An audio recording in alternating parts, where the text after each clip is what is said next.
Apple and Google to integrate next. That's humility. Focus is focus upon your core value proposition, store of value. Humility is accept the fact that Amazon, Facebook, Apple, and Google might have some asset that you don't have and accept their help. And then harmony is don't thumb your nose at the federal government or the tax authority or the regulators, right? Taxation is not theft. At some point you can say affectionately, tongue in cheek, inflation is theft. You might get away with that. I think you cross the line when you say taxation is theft, right? And I think if we're going to live in harmony with the regulators and harmony with the government, then we have a chance to achieve the $250 trillion value proposition. If you're a crypto anarchist and you hate everything about the world, my advice to you would be make Bitcoin successful, make it worth $250 trillion, and your Bitcoins that you bought for $1 will make you richer than Jeff Bezos. And when you have $200 billion of your own money, then you can go and found your own country. And you can be a crypto anarchist or go to Mars and declare, you can do whatever you're going to do. But first, get the money. First, be successful at the one thing you can be successful. And I think that's the lesson I learned. There are a lot of people much more successful than me in business, obviously, right? Amazon, Apple, Facebook, Google, like it's not hard to figure out who they are. They're on the front page, right? And more power to them. I think that that my experience has just given me an appreciation for focus, humility, and harmony. And when you have a good thing, like don't screw it up. And if there's a biological metaphor for you, it's a chambered nautilus. If you look at a chambered nautilus, it's nature's solution to growth under pressure. It starts small and then it wraps around itself. It builds a shell twice as big again, twice as big, and geometrically it creates this golden triangle or golden mean. And it's always using its past assets as the superstructure, the foundation for its next expansion. And it grows 10,000 feet down, right? Under pressure, underwater pressure. If you have massive pressure on you from all directions all the time, how should you grow? You should grow like a spiral out, right? Because you don't want to reach beyond your fingertips because you will be smashed or broken. And the chambered nautilus is a stable growth structure under pressure. And I think we can learn a lot from that when we're thinking about how the industry evolves and how you evolve any particular business or product or service.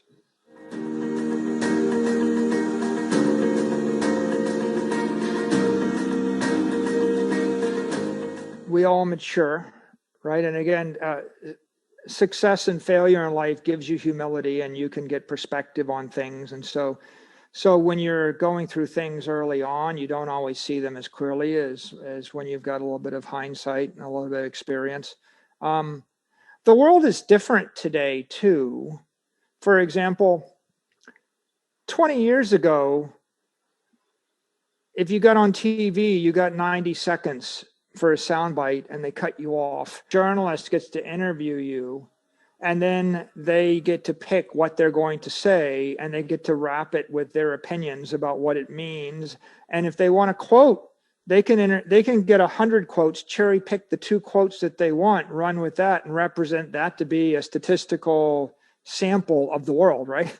It's kind of skewed against the person being written about or the entity being written about to the benefit of the journalist that has the megaphone, right? I would say today, 20 years later, journalists still have a lot of power, but there's a lot more outlets for information. So you don't just have 2 newspapers or 3 newspapers and 2 networks to watch. There's a lot of places you get information. And I would say the arrival of long form interviews like YouTube that get posted on YouTube, and also short form video on Twitter, and then Twitter in general, it means that you have a deeper, more multifaceted communication channel. And if you wanted to communicate a message, you have more ways to communicate it. And I feel like the world tends to generate or carry more of the message in higher bandwidth now than it did, right?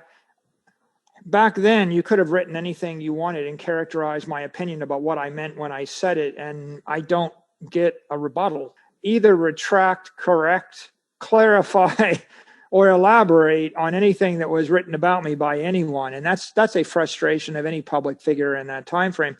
I've had people write stories which were just wrong about me in the crypto community. There was one written where someone said, yes, Saylor says he'll like dump his Bitcoin at any point in time. I remember seeing that one. I thought, did he really say that? I don't think he said that. And if he did, he said it in a way that has nothing to do with the way that it's been cast. Yeah. So someone wrote that, right? By the way, what happened was one journalist actually said, why do you like Bitcoin? And I said, I like it because it's liquid 24/7, 365, and you can get a bid on it any time of the day. Mm-hmm. And there's nothing else like it where you could actually could liquidate $100 million, if there's a better altcoin, by the way, something like that. And, if an altcoin has a better yield. And then another person wrote on that, and there were 4 stories that came out in rapid succession, like a game of telephone, of which there was no truth to any of them. Mm-hmm. So 20 years ago, I would have sat and simmered, and just been irate. This year I get on Twitter, I say, there's no truth to any of these things. Click, and all the Bitcoin Twitter cyber hornets go off on the journalist. It is like, there is some responsibility or accountability now, if you're a journalist, to at least properly represent what the person said. And I think that's resulted, to a certain degree, in more responsible behavior, and it allows for people to get their message out more. I would say that today,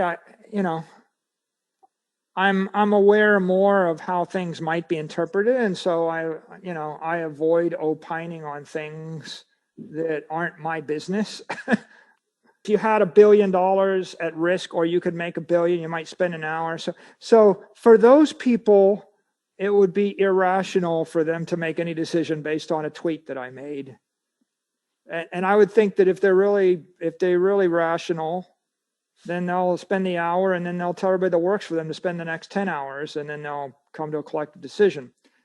I think that right now we're just in a situation where a lot of people still aren't focused.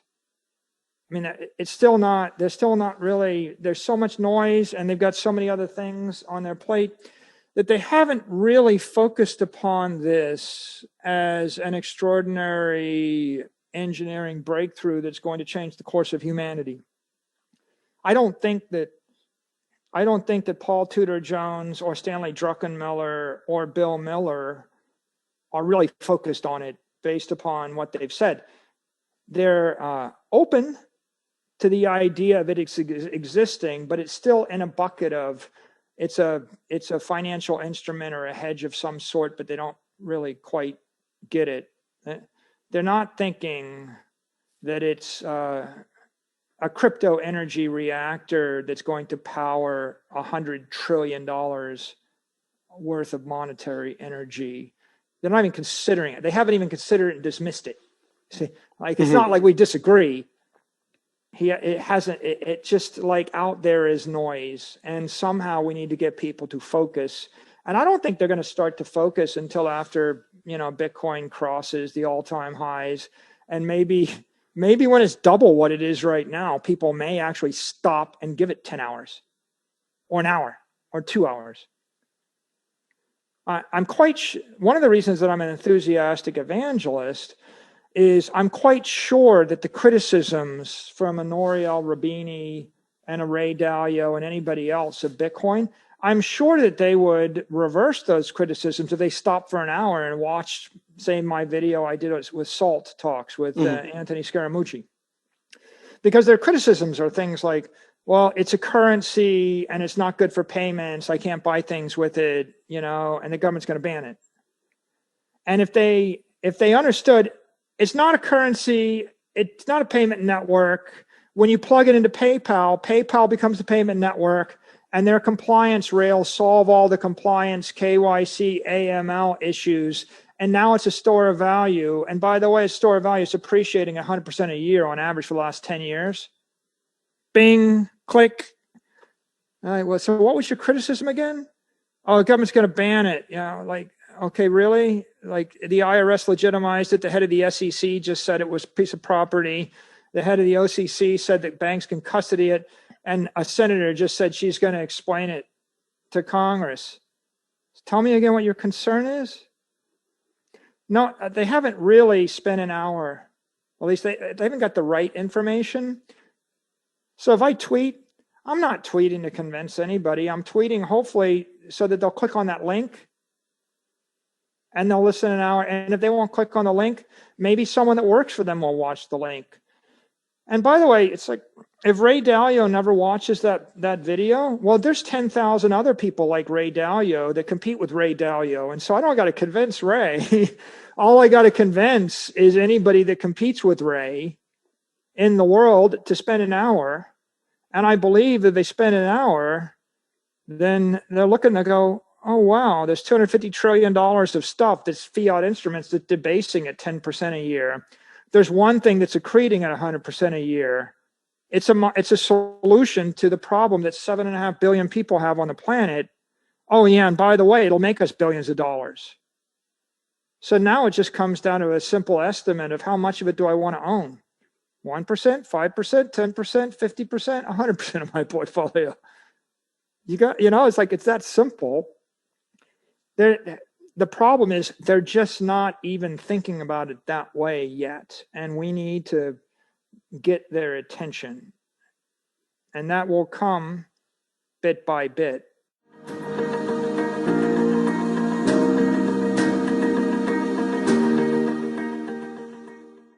%90 of my effort was focused upon the P&L and the operations of the business, and 10% was focused upon the balance sheet and corporate matters. But today I would say that Fong is driving the P&L, and I would say like 10 to 20% of my time is operated on the P&L, and 80% of my time is strategic matters. And it's I'm either looking at the technology plan, the product plan over the long term, or I spend a lot of time with the various executives, the top CXOs of the company, but I'm not actually on the critical path of every project, every deal, every issue like that. So most of my interaction is technology development, technology plans, product design, product strategy, and then corporate matters and managing the balance sheet.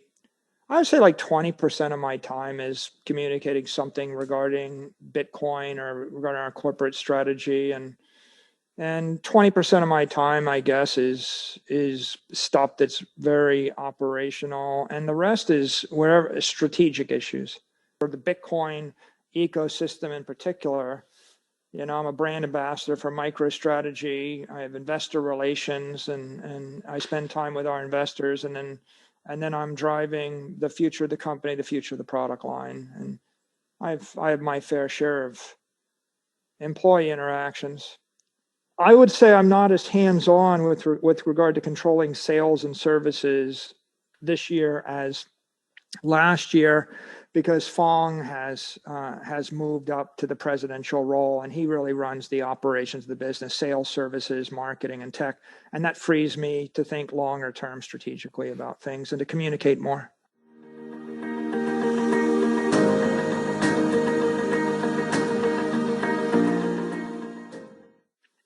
When we built alarm.com, we built it Steve Trundle was the head of it. We eventually spun it off. It brought me a lot of joy to see it grow and evolve. The same was true with Angel. At different points in time, I've had more or less of a hands-on role in the company. It depends upon the time and the history of the business and all the other executives and the challenges the company faces. At some point, I'd go off and I'd work on new ventures of different type, and then I'd come back to focus more on the core business. I enjoy seeing the executives take on more responsibility. I think our current executive team is the strongest we've ever had. And Fong is an extraordinary executive, very, very talented. And so I'm delighted to see the way things have evolved.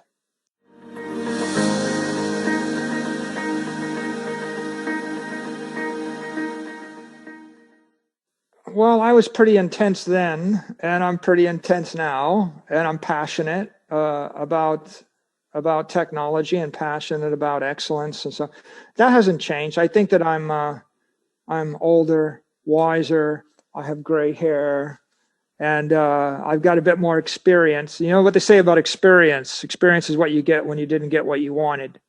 So I would say I'm more humble today, and I'm probably more careful today about how we do things, but I'm no less idealistic or passionate about the business. I'm just an older, more experienced version of myself. I'm much more aware of how critical it is to have really talented people to own the mission today.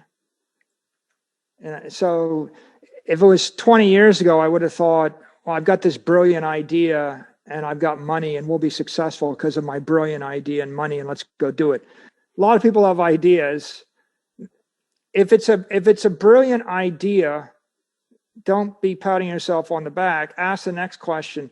Do you have the assets to commercialize this thing? And then the next question is, do you have the people and the executives to commercialize this thing? And the next question is, are they bought in and do they want to do it with all their heart and soul? And if the answer is no to any of those things, right, you have to have the executives and the professionals and the talent and the hearts and souls of the people. And that causes you to put a lot of good ideas on the back burner and say, it's a good idea and I love it, but we don't have the assets or we're not ready to do that as a team. And you're going to tear the organization apart if you try. And so you got to check your ego at the door. And as I would say, my Stoic statement, which I repeat often, is just because you can do a thing doesn't mean you should do a thing. It comes from having succeeded and also it failed, right? If some things you tried didn't work and some things you tried do work, you start to appreciate this. And there's a simple 3-part rule, right? It's easy to acquire or to build a thing. It's 10 times harder to maintain the thing competitively. And then it's somewhere like 1,000 times harder to profit from it over time. It's like most people, they go buy something, but they underestimate the maintenance cost. Right? You bought it, well, assume that 10% of it's going to break every year. There's 10% maintenance cost. So most people, they buy things, but they don't really go in with the thought of what it costs, what's the cost of ownership. And then let's assume you buy it or you build it and you maintain it. It's competitive. Now you have to sell it for more than it's going to cost, and you're going to have to make it better forever against the person in the world that's most wants to take that market from you. Right? So when you're doing something, you have to ask the question, are we going to be able to do this in a sustainable way so that we're profitable and we're competitive and we're getting better forever at that? Because if you can't jump those hurdles, you're going to get squeezed out of the market and ultimately you'll fail. And that's the lesson of being in business for 30 years and seeing 99% of my competitors fail. You know, out of 100 CEOs in the business intelligence industry, I'm the last one. I'm the last person out of the 100, 99% mortality rate in my job over like 20 years, right? 99% mortality rate for publicly traded companies in my space over 20 years, right? And so at some point you got to stop and say, well, what is the world trying to teach you? And the answer is the world's trying to say, you better be focused. You better take nothing for granted. You better wake up every day and give it 150%, and don't reach beyond your fingertips, and don't let your ego write checks that you can't cash. And if you do all those things, then maybe the market will let you survive.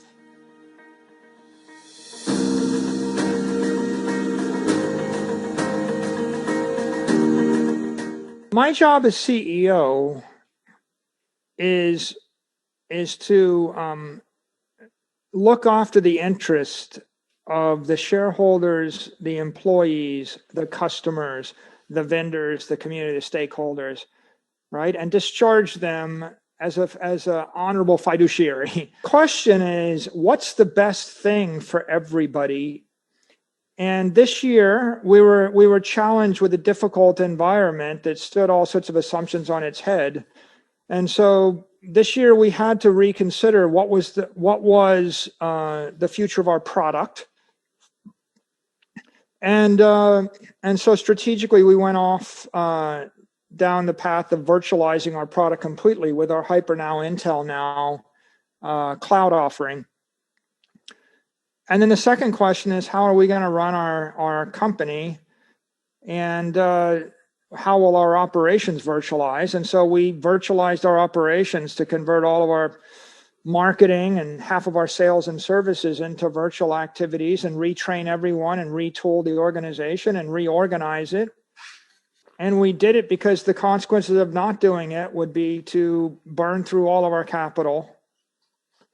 So after we did those two things, first you deal with the product and the customer, and then you deal with the company.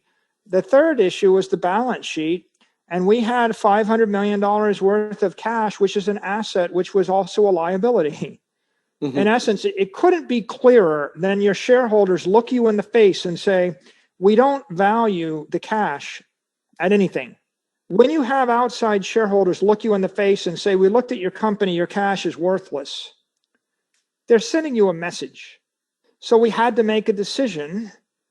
The obvious decision is we either give it all back to the shareholders by buying our stock back, and we leverage up the company and we decapitalize, or we invested. We go buy another company, or buy something that is more valuable than nothing, or we buy some assets.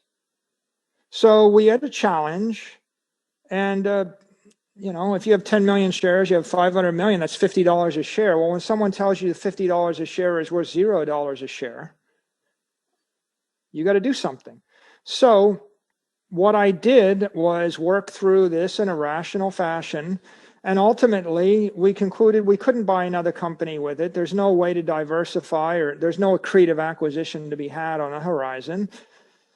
So we went out to the market and we issued a $250 million tender offer combined with a $250 million purchase of Bitcoin. And you know the story of Bitcoin. It's like I looked at everything else, and after I dismissed everything else, this is the only thing left. And you can hear as many hours of that discussion as you like. The part of the discussion you don't hear a lot is we offered to buy back $250 million worth of our stock when we were trading $120 a share, and a tender offer was 122 to 140. So we offered to buy the stock back at a premium for anybody that wanted to actually tender their shares. We were going to buy them back at a profit for them. And we put that out on the wire, and we waited 20 days, and we had $60 million worth of stock tendered. So we ended up buying 400,000 shares at $140 a share. And then after we did that, we had an extra $175 million in cash. So we bought more Bitcoin, and that's what got us into the $425 million position. Be responsible and make good on your obligations to your family, to your counterparties, to your customer, to your employee, and to your vendors, and to your shareholders. You have to have a treasury reserve. this is the moral hazard of shorting the dollar to leverage up the balance sheet. We found our way to Bitcoin because I thought it was the best thing for the customers. I thought it's the best thing for the employees. I thought it was the best thing for the shareholders. I thought it was the best thing for our vendors. And it's worked out so far, right? Like, I didn't expect it to work out this well, this quickly, right? The stock is up $100 a share, right? It could have gone the other way. In fact, it did go south. It went to, like, we had 425 million in and we took a $40 million write down against intangibles or whatever. That's life. You have to be prepared to deal with those things.